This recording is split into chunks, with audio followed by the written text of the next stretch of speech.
শিবিরের উপর দায় দিয়ে দাও, মুখ ফসকে কথাটি বলেই ফেললেন ছাত্রদল সভাপতি।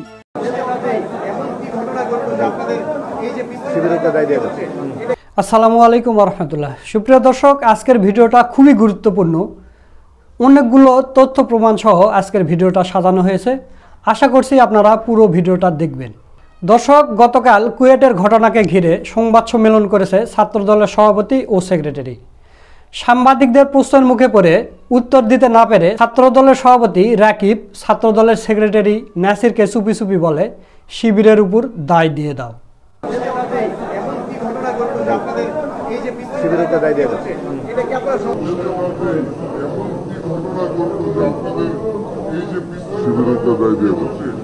আরেকবার শুনেন। তো দর্শক, ছাত্রদলের সভাপতির একটা হিসাব করে কথা বলা উচিত ছিল যে এখানে শত শত ক্যামেরা আছে, এখানে তো এই কথাটা রেকর্ড হয়ে যেতে পারে। তারপরও কিন্তু সে এই কথা বলেছে। মানে মিডিয়া সম্পর্কে তার যে জ্ঞান নেই, তার কোনো ধারণা নেই, সেটা কিন্তু এই ভিডিওর মাধ্যমে প্রমাণিত হয়ে গেছে। তো দর্শক, ছাত্রদল সভাপতির এই কথা ভাইরাল হয়ে যাওয়ার পরেই সাথে সাথে ফেসবুকে আরেকটা স্ক্রিনশট ভাইরাল হয়ে গেছে।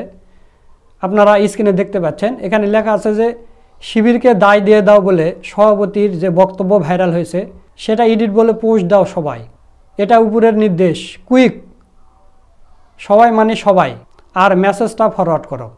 তো দর্শক, আপনারা অনেকে মনে করতে পারেন যে ছাত্রদল সভাপতি রাকিব যে কথা বলেছে এটা এডিট। অনেকে এটা নিয়ে কিন্তু গণমাধ্যমে লেখালেখিও করেছে যে এটা এডিট। তো আমি আপনাদের একটা গণমাধ্যম থেকে এই নিউজটা দেখাতে চাই, সেটা হলো বাংলাদেশ টাইমস থেকে এটা নিয়েছি। চলুন আমরা সেই ভিডিওটা একটু দেখি।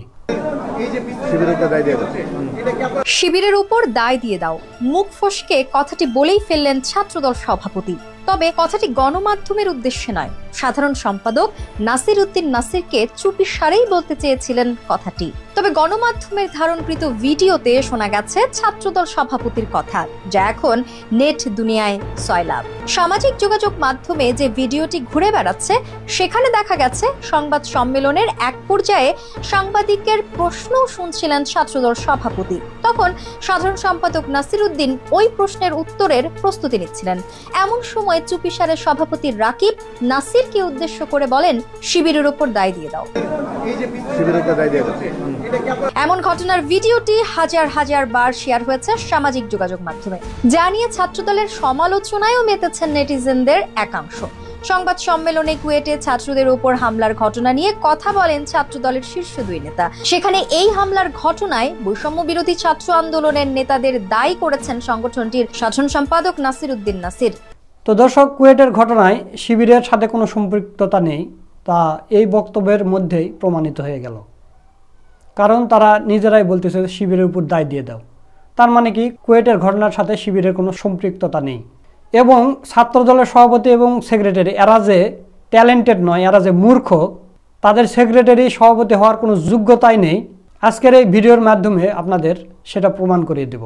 তো ওই সংবাদ সম্মেলনে আরেকটা জিনিস ধরা পড়েছে, সেটা হলো যে ছাত্রদলের সেক্রেটারি নাসির যখন বক্তব্য দিচ্ছিল তখন তিনি বলেছে যে গতকাল 28শে ফেব্রুয়ারি, আমি আবারও বলছি, তিনি বলেছেন গতকাল 28শে ফেব্রুয়ারি। তো গতকাল ছিল 18ই ফেব্রুয়ারি, সেটা 28শে ফেব্রুয়ারি বলে ফেলছে। তো এতগুলো গণমাধ্যমের সামনে তিনি বলতেছেন এবং খাতায় লিখে নিয়ে বলতেছে, তারপরেও কিন্তু 18কে 28 বলেছে। মানে শিবিরের বিরুদ্ধে দায় চাপাতে গিয়ে তাদের মাথা গুলিয়ে গেছে, মানে ঘাঁপিয়ে যাচ্ছে। আপনারা দেখেছেন যে বারবার করে চোখ মুখ মুছতেছে দুইজন, কারণ শিবিরের বিরুদ্ধে মিথ্যাচার করতে হবে ক্যামেরার সামনে, কি না কি হয়ে যায় এই কারণে। জানেন যে গতকাল 28 ফেব্রুয়ারি 2025 খুলনা প্রকৌশলী বিশ্ববিদ্যালয়ে একটি অনাকাঙ্ক্ষিত ঘটনা ঘটেছে। তো দর্শক, এখন আপনারা অনেকেই বলতে পারেন যে চাচাদের বয়স হয়েছে, 18কে 28 বলতেই পারে। 28 ফেব্রুয়ারি 2025। এরপর ছাত্রদল সভাপতির এখন তার জ্ঞান সম্পর্কে একটু আলোচনা করা যাক। ভিডিও সহ আপনাদের দেখাচ্ছি। ছাত্রদলের সভাপতি রাকিব বলেছে, খুলনা বিজ্ঞান ও প্রযুক্তি বিশ্ববিদ্যালয় কুয়েট। আমি আবারও বলছি, ছাত্রদলের সভাপতি বলেছে খুলনা বিজ্ঞান প্রযুক্তি বিশ্ববিদ্যালয় কুয়েট। গতকাল খুলনা বিজ্ঞান ও প্রযুক্তি বিশ্ববিদ্যালয় কুয়েটে খুলনা বিজ্ঞান ও প্রযুক্তি বিশ্ববিদ্যালয় কুয়েটে যে অনাকাঙ্ক্ষিত ঘটনা ঘটেছে সেই ঘটনার জন্য এখন আপনারা চিন্তা ভাবনা করে দেখেন, এত বড় ছাত্র দলের একজন সভাপতি সে একটা বিশ্ববিদ্যালয়ের নাম সঠিক করে বলতে পারে না। কুয়েটের সঠিক পূর্ণ নাম কি আপনারা স্ক্রিনে দেখতে পাচ্ছেন, খুলনা প্রকৌশলী ও প্রযুক্তি বিশ্ববিদ্যালয়, সংক্ষেপে কুয়েট। আর ছাত্রদল সভাপতি কি বলল, খুলনা বিজ্ঞান প্রযুক্তি বিশ্ববিদ্যালয় কুয়েট।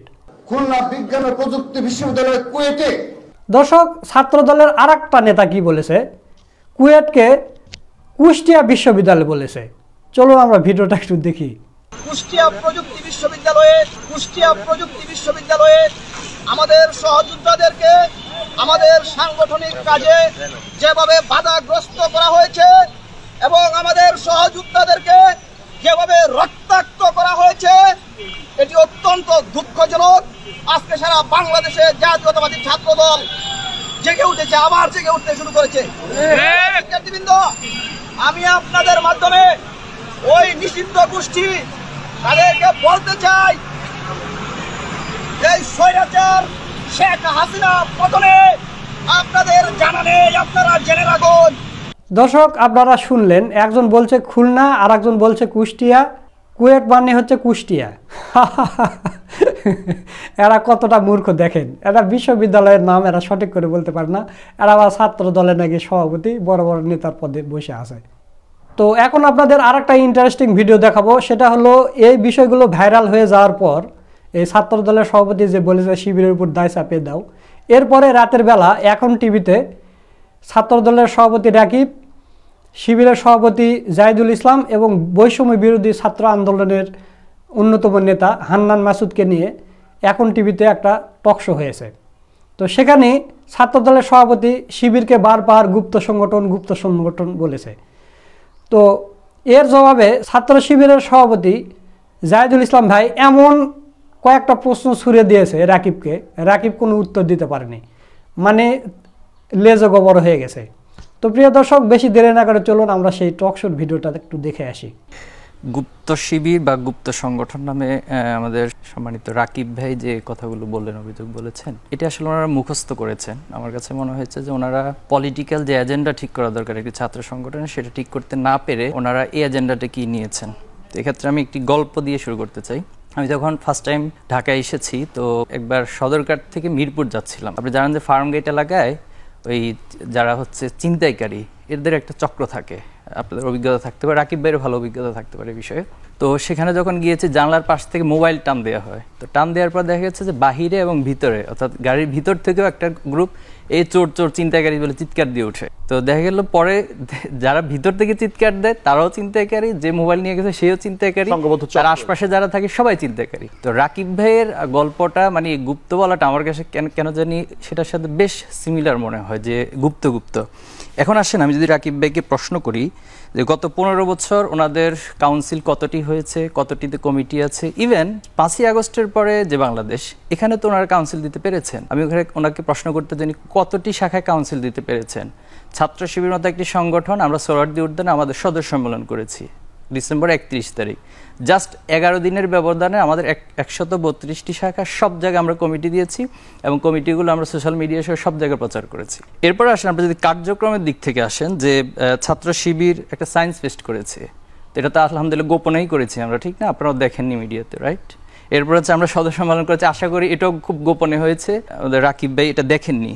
আমরা আমাদের বইমেলায় স্টল আছে, আশা করি রাকিব ভাই সেটাও দেখছেন না, এটা ওনার চোখে আসে না।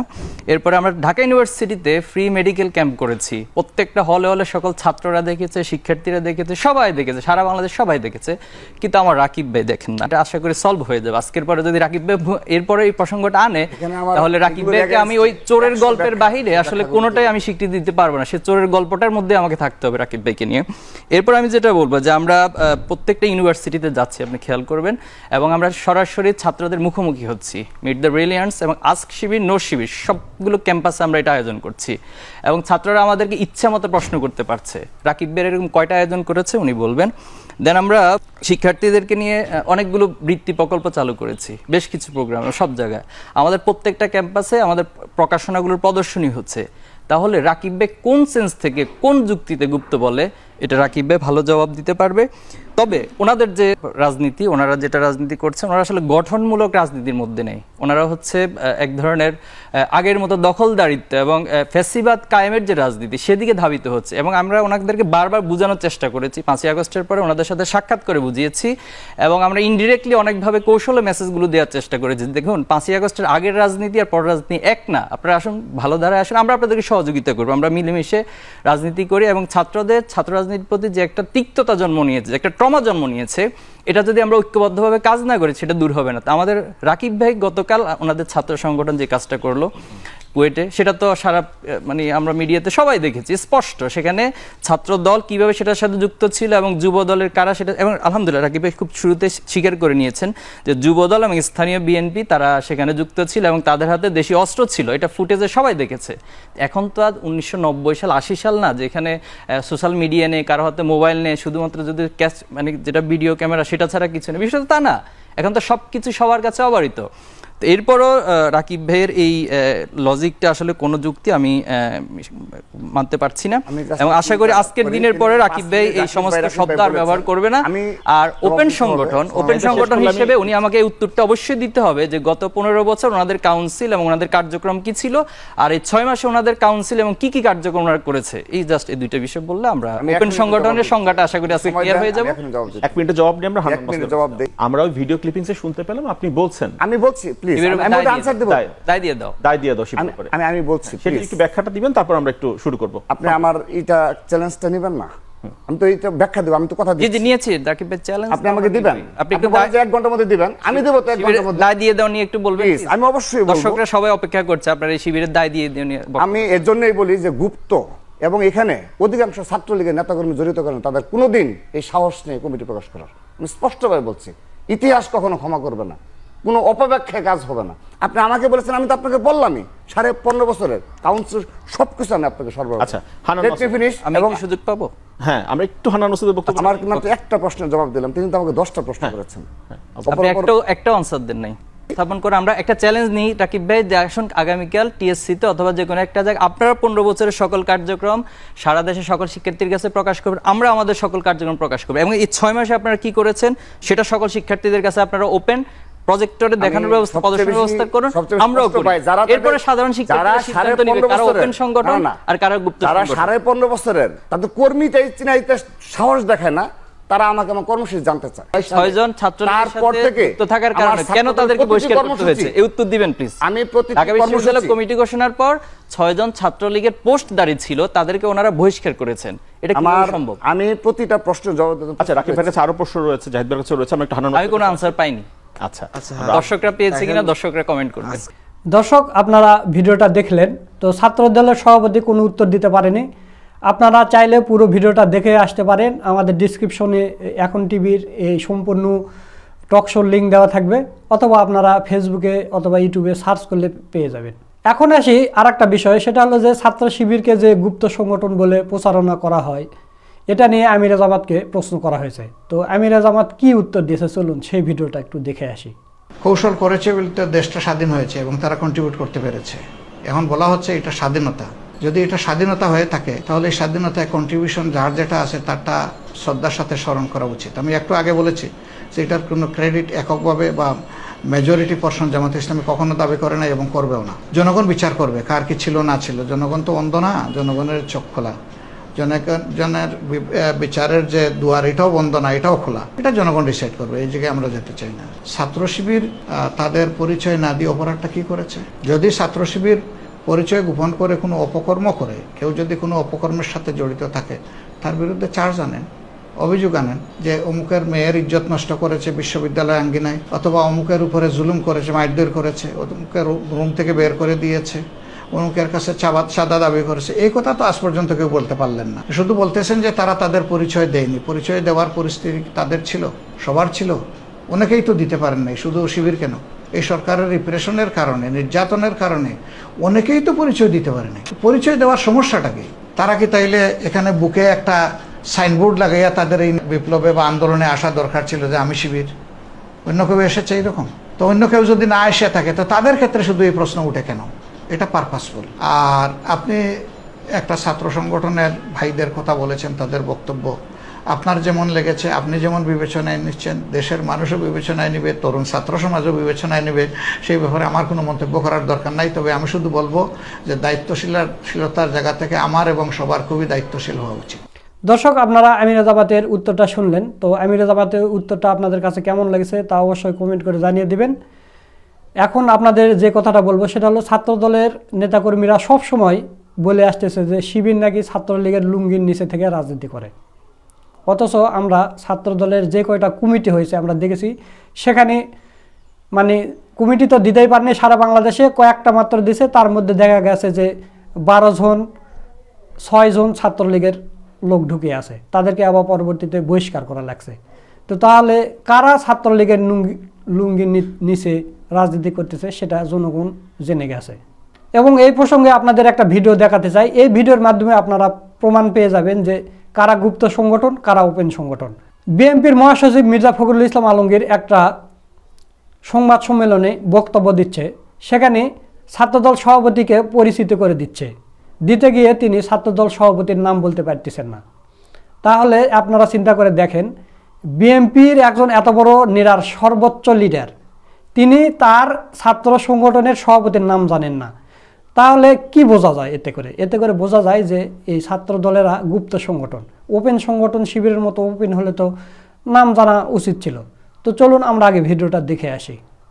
বিগত ফ্যাসিস্ট শক্তির বিরুদ্ধে আন্দোলনে যে নেতৃত্বের ভূমিকা পালন করেছে ছাত্র দলের সভাপতি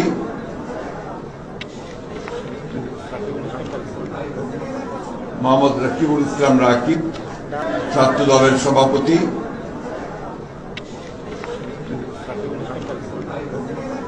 মোহাম্মদ রাকিবুল ইসলাম রাকিব। দর্শক, আপনারা ভিডিওটা দেখলেন। এখন আপনাদের কাছে প্রশ্ন করি, আপনারা কি জামাতে ইসলামের এমন কোনো নেতাকর্মী রুট লেভেল থেকে উপর লেভেল পর্যন্ত কোনো নেতাকর্মীকে আপনারা শুনেছেন যে ছাত্র শিবিরের সভাপতি বা সেক্রেটারির নাম তার কানে কানে বলে মুখে শুনে তারপরে বলতে হয়? না, কখনো নয়। ছাত্র শিবির ওপেন সংগঠন, গোপন সংগঠনই হচ্ছে এই ছাত্র দল।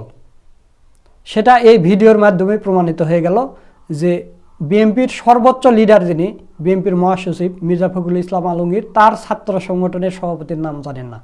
তার থেকে গোপনে শুনে তারপরে সে বলতেছে। এই দ্বারা প্রমাণিত হয় যে ছাত্রদল গোপন সংগঠন এবং ছাত্র শিবির ওপেন সংগঠন। একথা বলে আমি মোহাম্মদ মোবাশ্বের আলম কোরবান আজকের ভিডিও এখানে শেষ করছি। সকলকে ধন্যবাদ। আসসালামু আলাইকুম ওয়া রাহমাতুল্লাহ।